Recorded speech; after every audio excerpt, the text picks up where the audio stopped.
Okay, we're in class number 5, and for me this is one of the most interesting classes because it's the time when you get to ask any question you ever wanted to ask about pool. All right? So we're going to do 2 main things today. I want to go over the international 8-ball rules so you know them well, and that'll allow you at some point if you want to play league or tournaments or anything like that.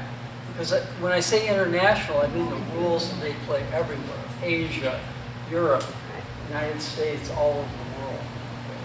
Now, for many, many years, they didn't have standardized rules. And people, everywhere you went, had different rules for 8-ball. And that caused all kinds of chaos and confusion about different things. So we'll try to get that squared away for you. And I know you're a 1 in 15 guy, right? You know, that I've played, but that's a game that is so cerebral, it's kind of an equalizer. You know, if you're a good player, you can actually, as a mediocre player, you can beat a good player pretty easily. Okay. All right, we're going to start with short rack 8-ball. All right, and we're going to do use 9 balls. I'm going to get my break cue out. And there's only one requirement for the rack. The 8-ball goes in the middle. All right, that's pretty much it. And you need 4 solids and 4 stripes. And like I explained, it makes the game a lot more fun and the games are a lot quicker. And next week's tournament we hold, I'm going to handicap it based on your skill levels, okay? So I'll let you know how that's going to work next week. But again, when you're racking the balls, you can rack your own if you want. By the way, most tournaments now are racking, all right? And you'll notice that I do the same thing when I rack. I use my fingers to kind of push up on the 9 balls like that, and then kind of roll them over like that so they're all frozen. All right, once they're all frozen like that, I simply slide, kind of moved. I simply slide the rack forward just a little bit like that, and then come straight up. And it really is important, because if you don't rack them properly, the balls won't open very well.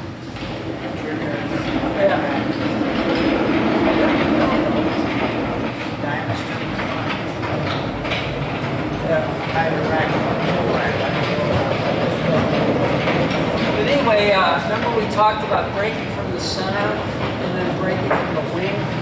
When you play with 9 balls like this, it's more effective to break from the wing. Okay, now let me explain that. Like if I break from this left wing, it doesn't matter, right wing or left wing. But when I hit the 5 pretty much dead on, oftentimes that 4 ball is going to go directly in the and the 5 ball come close to the side pocket here. And that's why you break from the wing. If you break from the center, you're likely to get a good spread of balls, but you don't get the same action on the front ball and the wing ball. So let's see what happens. And I like to use the rail.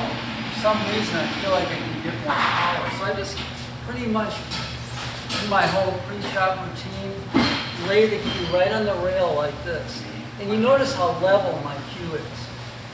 That's real important in a good break, because if you elevate the back end, your ability to hit the 5 ball flush or accurately is diminished greatly.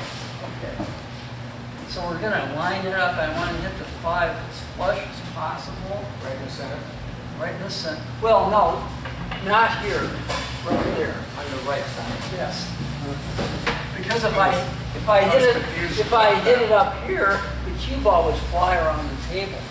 You want to impart the maximum amount of energy through the rack. Yeah, exactly. Okay, I was trying to be off and I was trying to hit. See, that way you would lose a lot of power by doing that. The right side. So here's exactly how I'm going to hit the front ball, Okay, just like that. Thanks. Try to hit the other one and stress. Yeah, the cue ball is going to go. You don't want to lose control of the cue ball. And I'm just going to hit it center ball, get my nice warm-up strokes. And when you break, you want to make sure that you accentuate your follow-through. Wow. Okay, that wasn't bad, was it? I made a couple of balls. I didn't make the one in here, but I made it, not the corner ball, but another ball. But again, the break is very random. You never know how balls are going to run into each other. All right. Now we're playing 8-ball. Now it makes absolutely no difference what balls I just made. I made a stripe and a solid. But you don't establish your group until you make the first call shot. All right? So what do we got here? This is kind of a cluster with not much there. I could cut the 11. I could cut the 5, but that's so thin.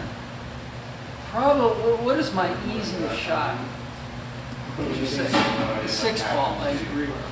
And as far as whether or not I take stripes or solids, in this case, it really doesn't matter, does it? Because these balls are all tied up anyway.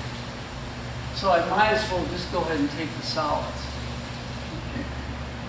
Now, if I would have scratched on that break, let's say the cue ball went in the pocket, my opponent would have gotten ball in hand anywhere on the table. In fact, let's just say I did scratch.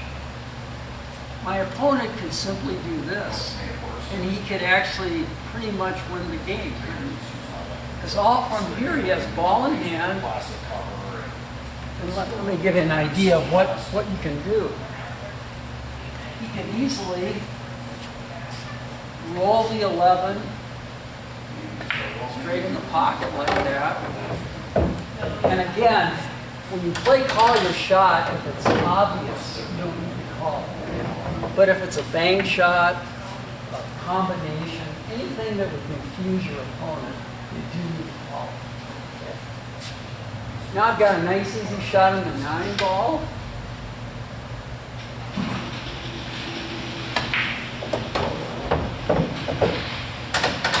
And now I can call the 13, and you see how much quicker the game's going to go this way. And he also has more open shots.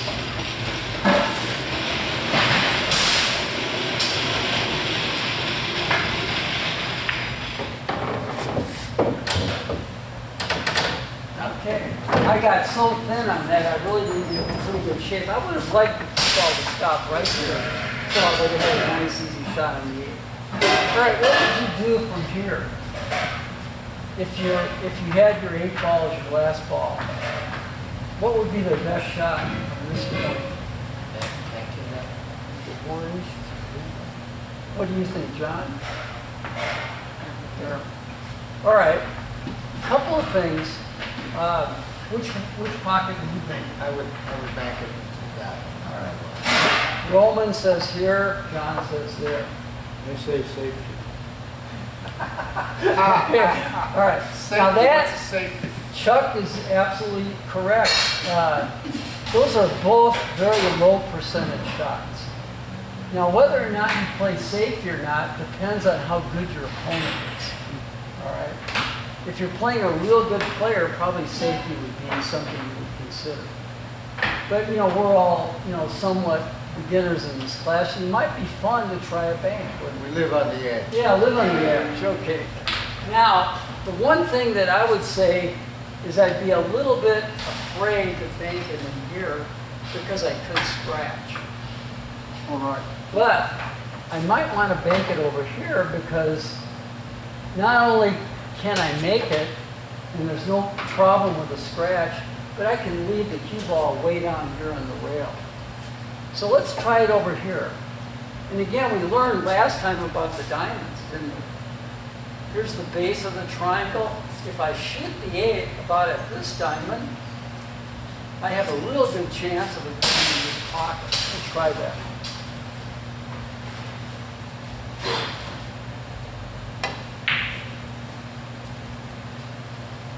Not quite, but I got close. All right. All right, now solids. Solids, have a shot. Okay, what do we do from here? What would you do? And you notice that I'm almost perfectly straight. So there's no reason to hit this real hard or anything. All I want to do is stock the cue ball right there. And maybe I can have a good shot on the 5. But I have no angle, so there's nothing much I can do except shoot it straight in and stop it there. And then I'll shoot the 5 in the corner. This is how much pressure should be sitting here. And you should set it to her. I recommend you do that. Whoa! And that was pretty safe, because you notice I left my opponent a really tough shot on the 8. Okay, now my opponent can win the game here by calling the 8 ball and making it. Do you see a shot that might work? Kick shot, right? All right. Remember how we determined that? Find the midpoint between there. In other words, pretty much if I shoot at that diamond, I have a good chance of making it in there. Now, since I'm kicking the 8 ball, I need to call it, don't I? And you always call the 8 ball. So we'll say 8 in there, and I'll shoot pretty much right at that diamond. There you go. You said this is how much pressure and wind up and go with this one. Okay, win the game now. All right, let's look at a few more. This time we won't worry about it. Or wouldn't you like to break? Try it out here? Sure. All right, go ahead, John. I'll wrap them up for you.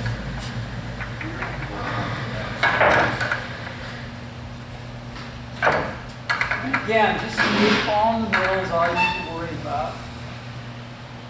Was it different ABA rules when I played in California where you actually had 1 through 9? You know, we had literally. Oh, the handicaps. Yeah. The actual balls that we used were 1 through 9, not. It sounds like a 9-ball game. So this is 8. This is 8 ball. Okay, you call it short rack 8 ball, which means 4 solids, 4 stripes, and an 8 ball. Different than the. Yeah, different than that. Yeah. Than the 9 ball. Right. Now, 9 ball is a more advanced game where you're continuously challenged by really hard shots. Right, because you have to shoot The lowest numbered ball. in the row. I mean, you have to use it. You have to hit them in a row. You can't just hit any ball you want. And it's really hard to play position because you can only play position on 1 ball. Remember a lot of defense. When you get this nice and tight, sometimes it's hard. Just practicing. Try turning your rack over. Try it that way. Like this, yeah. Hey, you got it. At least it works for a full Yeah. rack. Well, there we go. I learned that by accident. I showed people. A lot of people. Still got a lot of people doing it now too. And before you get down on the shot, aim it from standing, John. Because you got down a little too quick. Yeah. Find that exact line and lay that cue right on that line. Yeah, there you go. Take that extra pause before you break.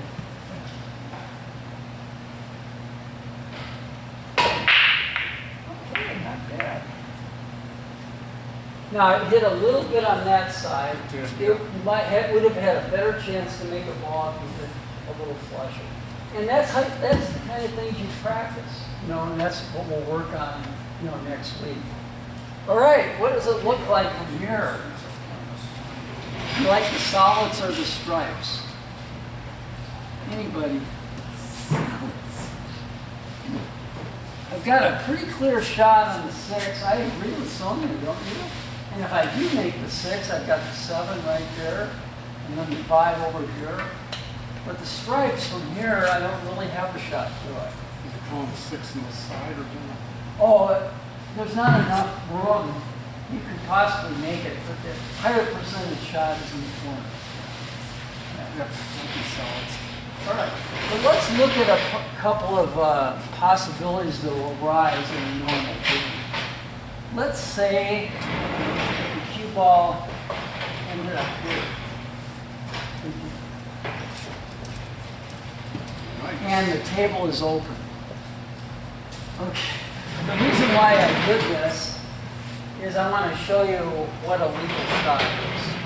What kind of shot? A legal shot. That's not a foul. Oh, All right.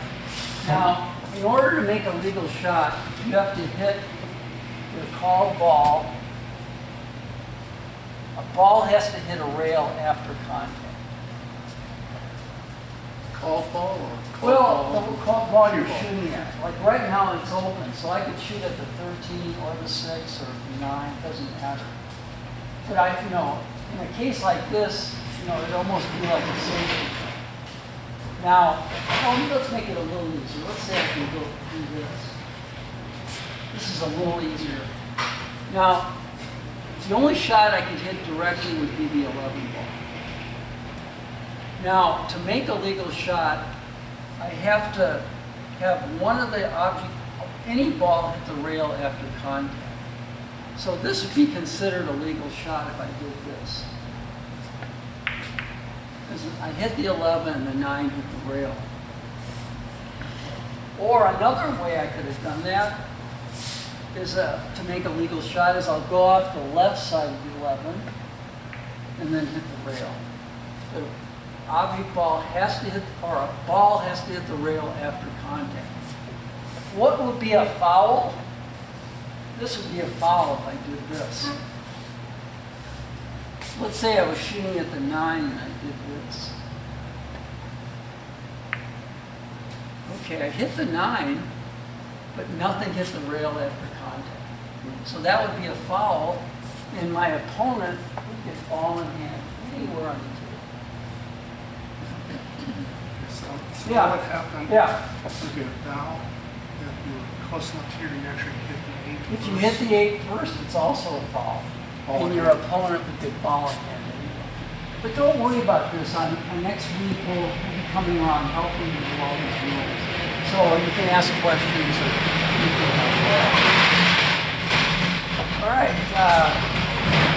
There's another situation that comes up a lot. Let's say that you've already made a strike. And you've established your group of strikes. And you get up and think, well, I'm going to make the 11, all the 11 in the corner. And this is what happens. Okay, I made my called shot, but what did I do wrong? Exactly. Oh, I hit the 5 ball first. It's gone. And that's a foul.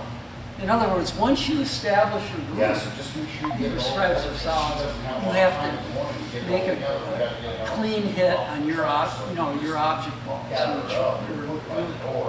So since I hit the 5 first, my opponent would you would just say foul, and you pick up the 2 ball, and you can put it anywhere on the table. So that's kind of what makes it, well, let me explain why they went to ball in That's hand. okay, that's why I sent you. There's a real good reason for that. But just try to get everything. And a lot of people wonder, well, why should somebody get ball in hand anywhere on the table? Well, here's the reason. In the old days, Just to make sure that everything's got no trash in it. Here's what would happen. And then just get it by the door, if there's cardboard, anything cardboard that's underneath that pool table. in the old days, you would get, if you scratch, you get ball in hand in the kitchen. All right? So the person that has solids would do this. It's just, that's what. He didn't like his shot on the 6, so he scratched on purpose. Now, Yeah, well, the one in the kitchen and stuff, it was like 3/4. his opponent has ball in hand, but he can't shoot his 8 ball. He has to go out of the kitchen and back in. And this is why they changed it to ball in hand, because people could make silly scratches like that and gain an advantage. Now, if I was confronted with this situation in the old days, the only way I could hit that 8, I could go out of the kitchen and back, Or I could do something like this. You put a lot of left English, go out of the kitchen, like that. See how I did that? Yeah. You kind of get the idea. Wasn't the big advantage of having ball in hands. You really didn't have an easy shot. Yeah, I had to go outside the kitchen and come back to hit my last ball. I remember that. Yeah. You remember those days, huh? All right, let's do one more example, and then we'll kind of open it up for any questions you might have about anything. And again, 8 ball in the middle, that's the only thing you have to worry about. I'll try truck swing. See how that works. I learned it by just sheer accident one time. I racked that wood. Man, that's tighter. All right, we'll try one more break, and again, I'll use the break cue. And let's kind of help me through here. Tell me what to do on each side. We'll try breaking from this side. And again, aim that shot before you get down. See the line, draw it back, right toe. Swing down. Keep your eye on the target, back and forth.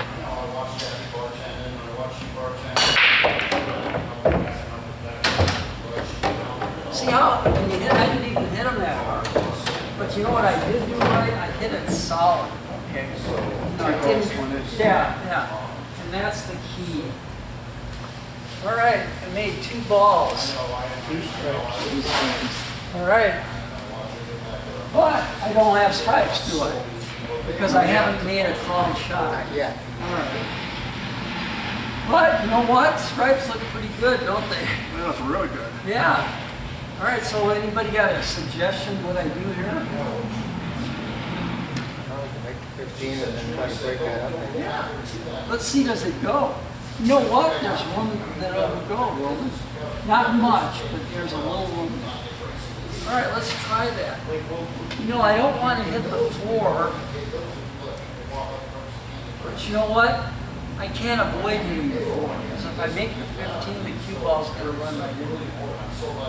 So instead of trying it that way, we're going to try to make the 15 and then bump the 13 over here. Will you We're worry going when to you, draw. so you're going to make the 15 right now? Yeah. Do you worry that somehow you're going to make the 8 in that side pocket? Does that come across your head or no? Not on this shot. Okay. But it would if I hit a higher ball, I might hit the 8. See, I'm gonna hit a draw shot.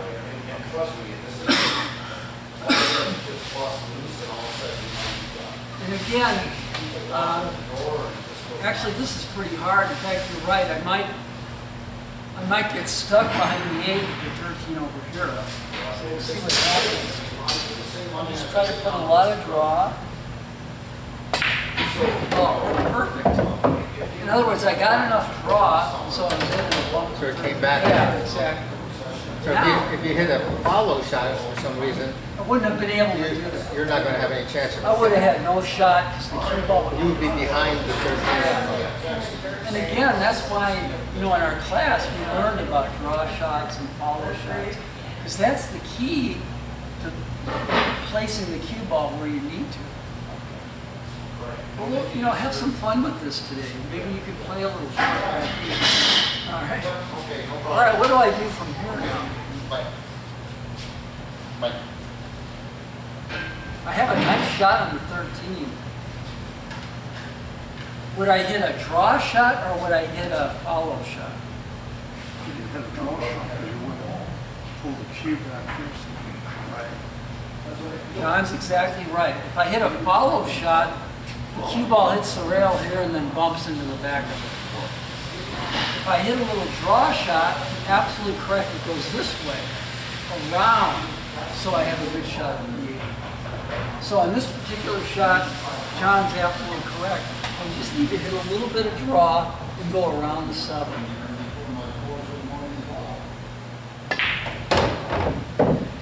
I hit it a little too hard, but that's okay. I still have a pretty good shot. And again, when you're shooting the 8 ball, that I'm on right now, you do need to call that regardless. If you want to let your opponent know exactly where you're going. And sometimes when you're playing in a bar or something like that, it's real noisy and things like that. You can aim your cue at the pocket too. That'll work as well. Touch it. Yeah, I'll say like that. I've seen that done a lot in the league. And Chuck knows all about it.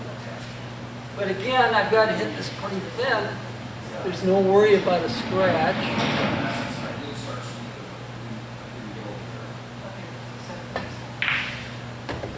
The game. All right, one other thing I want to show you before we open it up to more questions, and this is real important. Oh, a lot of times this happens. All right, let's say that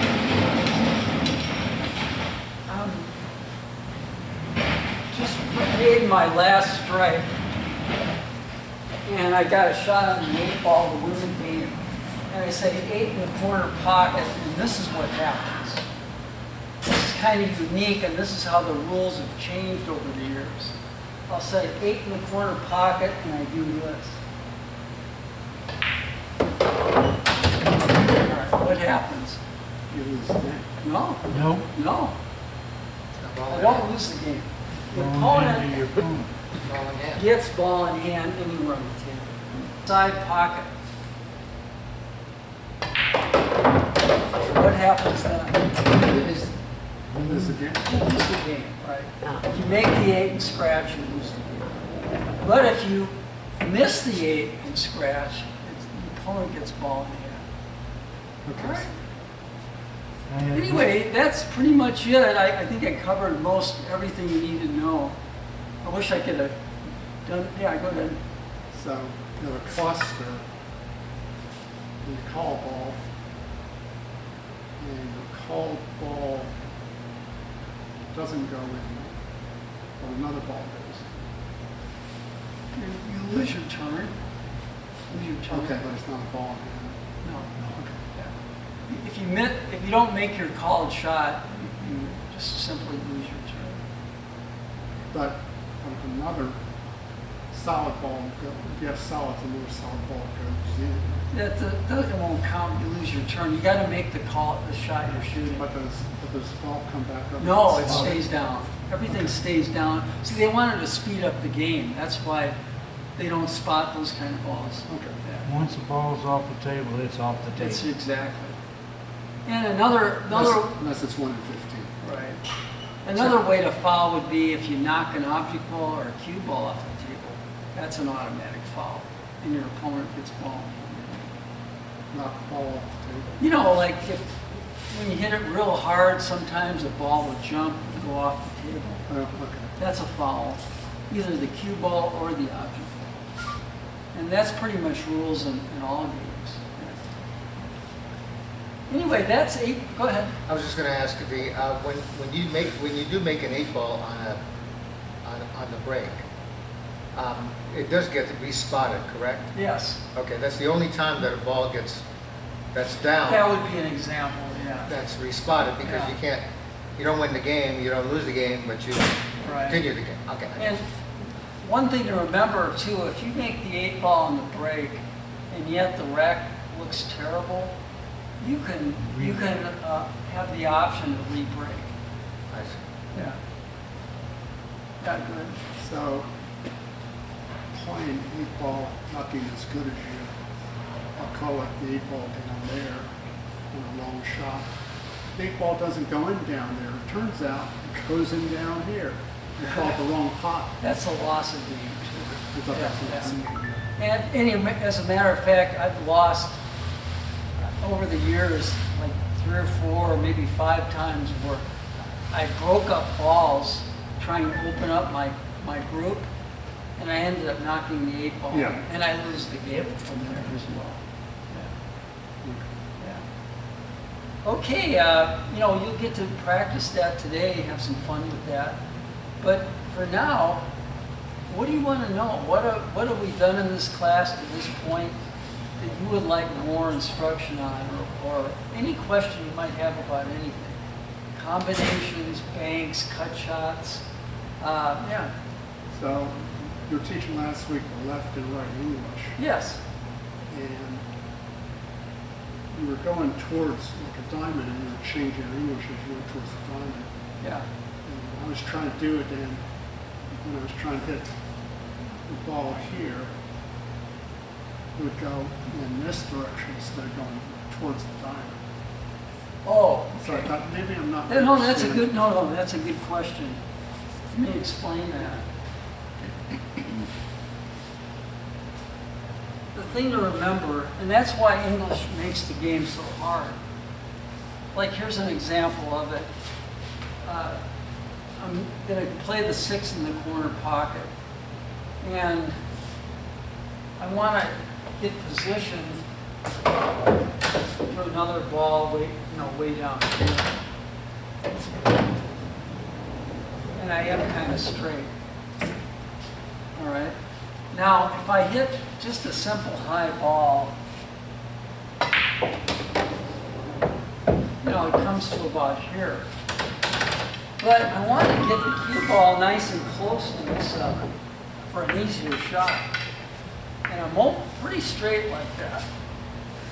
So what kind of spin on the cue ball do I need so when it hits the rail over here, it spins toward the 7?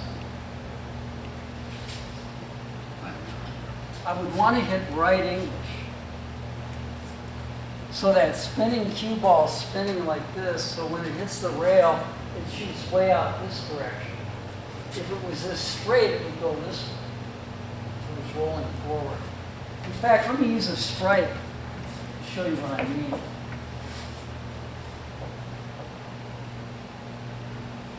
Watch the stripe spin.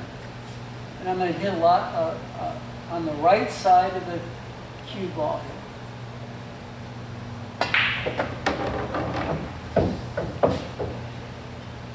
In other words, I got it that close to the 7 ball. If I just hit that same shot with a high ball,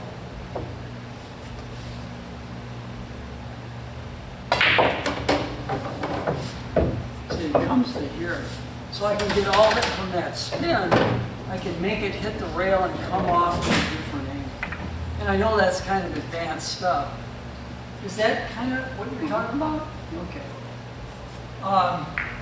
Another thing about English is the only time to use it is when you really need it. Because you're much more likely to make the shots without English. Just going high or low or center on the cue ball. But a lot of times, you absolutely need English. Like an example would be, let's say I want to get position.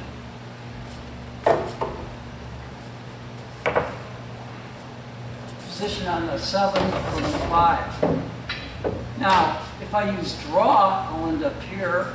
Or if I hit just a high ball, I come to about that. But in order to have the cue ball hit the rail here and then spin off at this angle, I need a full key tip of right English. There's center, there's right English. Watch how the cue ball hit the rail and spin off. See how different that was? That with a high ball here, that English made it go all the way down to here. So just one cue tip. See how sensitive the cue ball is? That's why, it's such a challenging game. Ask you a question.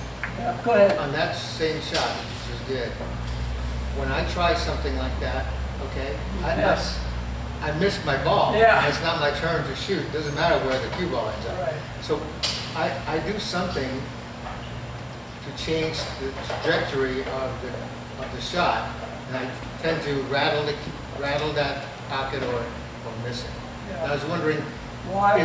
do you, when you try that shot and you go one tip to the right, do you change Yes. slightly your angle of making that shot? Yes, I compensate for the English. And so, where do you compensate? All right, I'll show you that. Now, on this particular shot, I'll do the same shot here.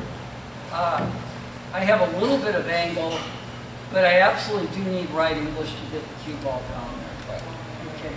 Now, the cue ball to start with is round, and that's important. The fact that a cue ball is round, if my cue tip hits the right side of the cue ball, it actually to the left. deflects to the left. That's what I was going to say. Yeah. So when you're using this kind of right English, you actually have to very minutely overcut the floor to compensate for the cue ball deflecting to the left. So you're going to hit it a little more A here. little more there. Yeah, So when it moves to the left, it actually goes where you want it to go Exactly. originally. And that's why it's so damn hard. I don't even cover this usually in an intro class because it can be very confusing and. Wait, you said any question? Oh, no, that's fine, I don't mind. But watch, a normal shot, I'd shoot like this, okay? Since I'm using right English, hitting it way over here, I'm going a little farther that side. Okay, So you, over, yeah. Just a little bit it makes a more difference. cut, it does make a difference. I was trying to use it, I was missing. I do it all the time. I do it all the time. Anyway, have some It's fun. never my turn. It's never my turn. My ball Yeah. is in a perfect spot. It's not my turn to shoot. But then, let me throw a wrench into the workings. Okay. Let's say if I hit the cue ball soft with right English, or medium speed, then you can aim it just like a normal shot. In other words, I'm hitting the right side of the ball, but I'm hitting it nice and easy. That eliminates that deflection But because you're getting a little curve on the cue ball. now you don't have to travel Yeah, to your next shot. So yeah, yeah. you have a better chance of making it, but you have a less chance of getting Exactly. position. But if I had to hit it hard and get all the way down there, it's more challenging because I have to use more speed, and that shrinks the pocket whenever you're hitting it hard. So overcompensate was your solution, and still get a position way down. Right. Overcompensate, meaning overcut that shot. Just slightly, don't be carried away with it. We're Just talking about a fraction. fraction. No, this. We're not talking about 10 degrees, 20 degrees. Because then you'll start overcutting. Okay. And one thing to remember, and this is the last thing I'm going to say about English, if you're going to use English either left or right, never elevate the cue. Okay? Never. The reason for that is if you're hitting the left or the right side and you elevate the back of the cue, it makes the cue ball masse or curve. Now here's an example of that. Let's say That's another lesson for another time. yeah. Let's say your opponent's ball is in the way and you're trying to make the 7. Now the 7 can't be made, but if I elevate the back of the cue and punch down, anyway, you get the idea. If you elevate the cue and punch down on the right side, it curves to the left a little bit. If you got more table, you could do it Yeah. easier. Here's another example of it. I can't make the 7, but if I elevate and punch down like that, I can make it. See how it curved around? Yeah. You notice I didn't hit it that hard. And you gotta have enough room to get let it curve. That's a real challenging part of the game. Advanced, Yeah. certainly an advanced part of the game. Anything a little more simple than that? you like to ask about? Yeah, go ahead.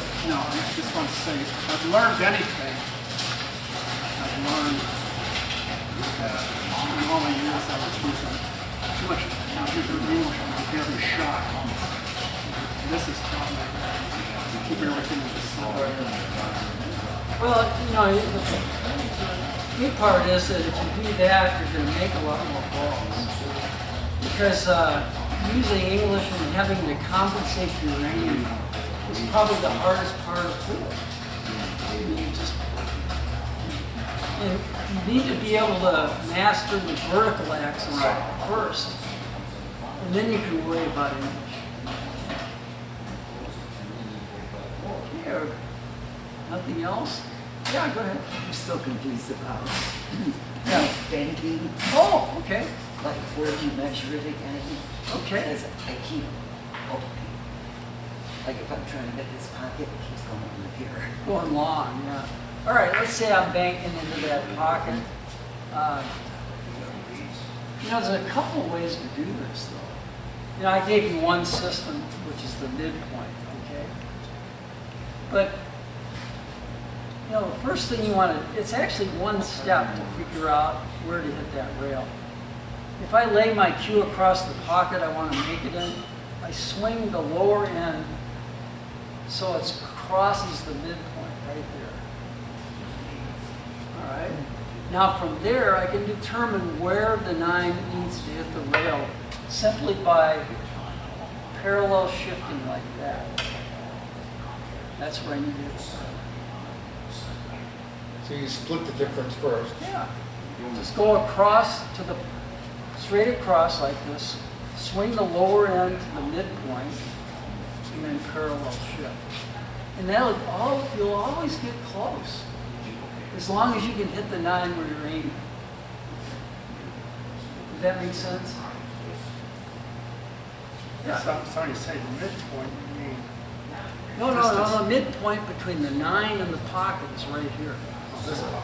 Yeah. Yeah, object ball. Yeah. So you swing the back end like that, and then you parallel shift. Yeah, we can put a chalk here if you want. Just for conversation. Yeah.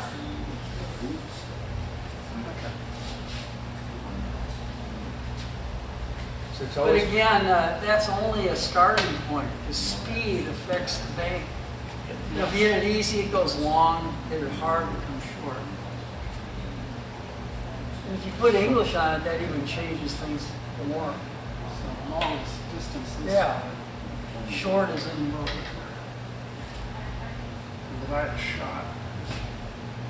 This is here. Somewhere here. And I was like here. And so I hit here and it went long. Just came here. I was trying to Just barely missed it, huh? Yeah.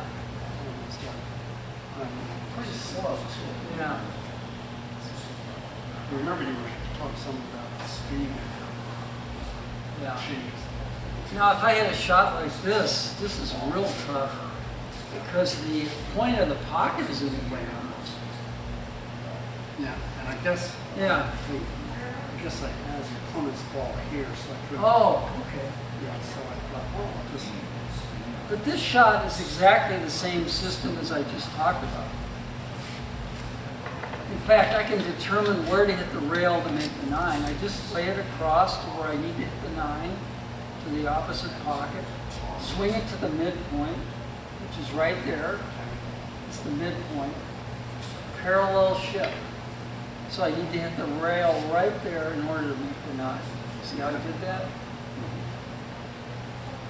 And again, you know, just knowing that system doesn't necessarily allow you to make the shot. Because you got to be real accurate, you know, and you got to hit the center of the cue ball, and you got to get the right speed. So, you know, it's a tough game. It's the heart of pool that makes it such a great game. Kind of like, When they put these fluorescent lights in, it changed everything yeah, too. yeah. For the better? I don't know. I Oh. used to use a light system. Well, we got, I've never seen Yeah. anything but fluorescence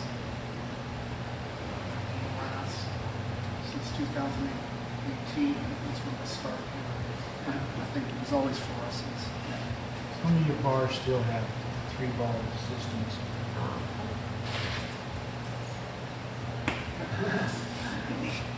All right, you want to try match up and play a little short rack 8-ball, and then Chuck and I can come around and answer your questions. Does that sound like a plan? All right, good. All right. I think I should just practice getting the balls and, I mean, Oh, okay. still, If that's what you know, No, because it's up to you. in trying to follow the different strategies of different games, it was like over my head, except maybe Oh. once in a while I had, so. Well, but- maybe Roman and Chuck can actually play. And, Yeah. yeah. And you because can have- I just need to No just problem. practice, and there's plenty of tables. Yeah. I noticed a table per person, so that's good. No, that'll be fine. Yeah, I'll go down at Yeah. the end in a moment.